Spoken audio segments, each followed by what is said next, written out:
দেশ স্বাধীন করে এখন মানুষ উন্মুক্ত পাইতেছে না, বুঝছেন।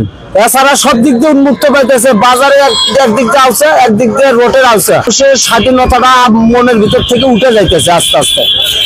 সম্মানিত প্রিয় দর্শক, আমি আপনাদের যে রাস্তাটা দেখাচ্ছি সেটা হলো চান্দরা থেকে যে রাস্তাটা ঢাকার দিকে চলে গেছে এবং এই রাস্তা দিয়ে উত্তরবঙ্গের একটি প্রাণকেন্দ্র রাস্তা, সেই রাস্তায় আজকে সম্পূর্ণ ব্লক এবং রণক্ষেত্রে পরিণত। যা আপনারা জানেন যে আজকে 7 দিন যাবৎ যে রাস্তাটি, যে পরিস্থিতি, যে বেহাল অবস্থা, যে থমথমে অবস্থা বিরাজ করতেছে, আমরা আপনাদের দেখানোর চেষ্টা করব। আপনারা আমাদের সাথেই থাকবেন এবং শেষ পর্যন্ত আপনাদের দেখানোর চেষ্টা করব ইনশাল্লাহ।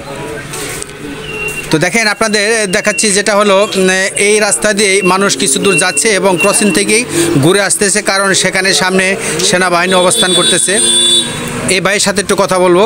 ভাই, আমার হলো আপনার যে ড্রয়িং এর সামনে হলো ছত্রপতি স্ট্যান্ড রাস্তা, তো আছে 3 দিন একটা না, আগে আছিল 2 দিন, শুক্রবার খালি গ্যাপ গেছে 5 দিন হিসাবে। শুক্রবার গ্যাপ দিয়ে বুধবার থেকে শুরু হয়েছে, বুধবার বৃহস্পতিবার শুক্রবার গ্যাপ, আবার টানা 3 দিন। তো আমরা আসলে যেমনটি ওনার কাছে শুনছিলাম, আসলে এই রাস্তা দিয়ে যারা সাধারণ খেটে খাওয়া মানুষ, তাদেরও একটা সমস্যা। তারাও আসলে যাতে তাদের যে একটা ইনকাম সোর্স, সেই ইনকাম সোর্সটাও তাদের জন্য একটু সমস্যা হয়ে যাচ্ছে। তো আসলে মানুষের যারা আসলে দিন এনে দিন খায়, তাদের জন্য কিন্তু অনেক খুব খারাপ একটি অবস্থা। দেখেন, এই রাস্তা দিয়ে ভ্যান, অটো, যার এখনকার মাত্র চলার বাহন। এই বাইটির সাথে আমরা একটু কথা বলবো। আইটে যাচ্ছি, রাস্তা আন্দোলন হচ্ছে, গাড়ি নাই। এবার প্রতিদিন আসা লাগে, যাওয়া লাগে। আমি দুধের ব্যবসা করি, বুঝছেন। এখান থেকে জিরানি থেকে উঠি আমার শ্রীপুর পর্যন্ত হাইটে যাওয়া লাগে, সাথে 30 কেজি পরিমাণ দুধ থাকে। যে ভাই, অনেক কষ্ট হচ্ছে আমাদের। এটা 6-7 দিনের মতো হয়, ক্লিয়ার হয় না। এই বাইটির কাছ থেকে আমরা যেমনটা শুনছিলাম, প্রচণ্ড রোদ। আসলে এই রোদের মধ্যে দেখেন, ছোট ছোট বাচ্চাদেরকে নিয়েও আসলে যারা রাস্তায় পায়ে হেঁটে যাচ্ছে, তাদের দুর্বিষহ অবস্থা।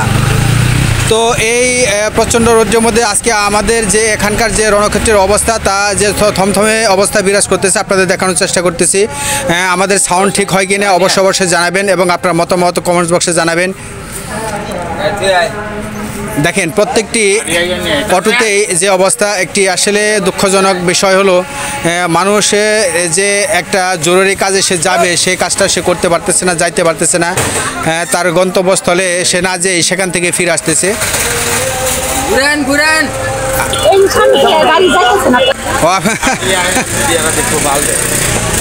ভ্যাকসিন কর গেট বন্ধ,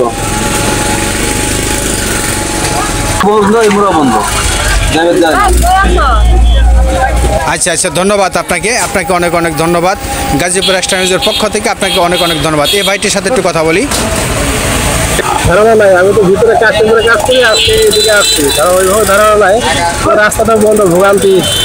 4-5 দিন থেকে অবস্থা। তো আসলে সাধারণ মানুষের দুর্ভোগের শেষ নেই, এরা যেদিকে যায় সেদিকে যায়। দেখা যাক এবার একটা সিঙ্গারা ভাইয়ের সাথে কথা বলবো। এটা গত 2 সপ্তাহ থেকে এই রোডের ঝামেলা, কিন্তু এখানে কেউ সমাধান করতে পারলো না। এই লোকগুলোর মাঝে কেউ এসে যদি সমাধান করে দিত, হয়তো মানুষগুলো উন্মুক্ত পাইতো। দেশ স্বাধীন করে এখন মানুষ উন্মুক্ত পাইতেছে না, বুঝছেন। এছাড়া সব দিক দিয়ে উন্মুক্ত পাইতেছে, বাজারে একদিক দিয়ে আসছে, একদিক দিয়ে রোডের আসছে। মানুষের যে টুকলাটা নিয়ে হাঁটে যাইতেছে এই মুড়ে থেকে ওই মুড়ে, মানুষের স্বাধীনতাটা মনের ভিতর থেকে উঠে যাইতেছে আস্তে আস্তে। যে স্বাধীনতাটা আশা করেছিল, এই আশাটা আস্তে আস্তে ভাঙে যাইতেছে মানুষের। তো মানুষের একটা আশা ছিল যে হয়তো দেশ স্বাধীন করছে, একটু ভালো নিঃস্বাধীনতায় চলাফেরা করতে পারবো।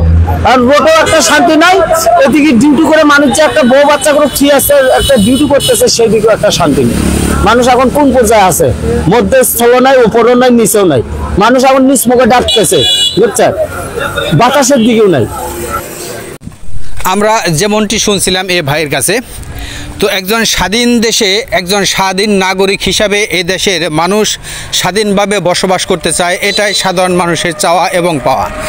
এ ধরনের দুর্ভোগ, এ ধরনের বিশৃঙ্খলা বর্তমান যারা আছে দেশে, যারা সাধারণ মানুষ, তারা চায় না এই বিশৃঙ্খলার মধ্যে তারা বসবাস করুক, একটা আতঙ্ক মনের ভিতর বিরাজ করুক। তো সেই আশাবাদ ব্যক্ত রেখে আজকে আমাদের সামনের দিনগুলোতে অবশ্যই আমরা সেই আতঙ্কমুক্ত জীবন গড়তে চাই। সেই আশাবাদ ব্যক্ত রেখে গাজীপুর এক্সট্রা নিউজের পক্ষ থেকে সবাইকে ধন্যবাদ এবং মোবারকবাদ জানিয়ে আজকের মতো বিদায় নিচ্ছি। ভালো থাকবেন এবং ভালো রাখবেন।